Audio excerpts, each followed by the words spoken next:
இனி வீட்லயே பானிபூரி செய்யலாம் எல்லாரும். ஆச்சி பானிபூரி கிட்.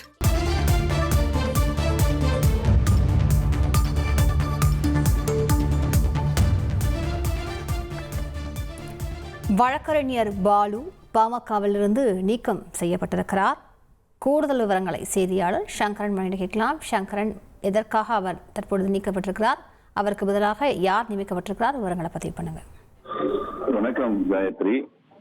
பாமகவில் ராமதாஸ் அவரது மகன் அன்புமணி இடையேயான மோதல் என்பது முற்று பெறவில்லை, தற்போதும் தொடர்ந்து கொண்டிருக்கிறது.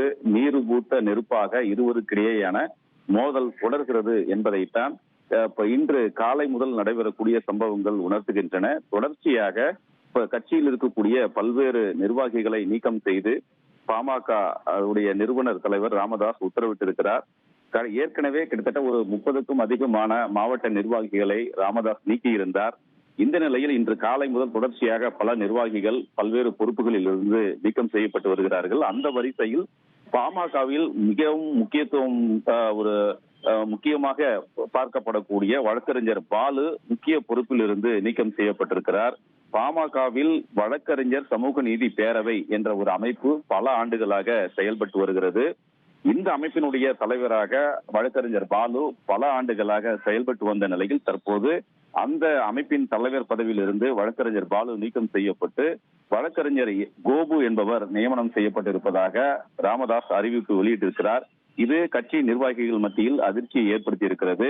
ராமதாஸ் இடையேயான மோதலை தொடர்ந்து அன்புமணி ராமதாஸ் சென்னை அருகே 3 நாட்கள் தொடர்ச்சியாக மாநில நிர்வாகிகளோடு ஆலோசனை நடத்தினார். மேலும் அன்புமணியோடு எப்போதும் தொடர்ந்து நெருக்கமாக இருப்பதோடு ராமதாசுடனும் வழக்கறிஞர் பாலு நெருக்கமான ஒரு உறவை தொடர்ந்து கடைபிடித்து வந்த நிலையில் தற்போது அவர் மீது நடவடிக்கை எடுக்கப்பட்டிருப்பது கட்சியினுடைய நிர்வாகிகள் மத்தியில் மிகுந்த ஒரு அதிர்ச்சியை ஏற்படுத்தி இருக்கிறது.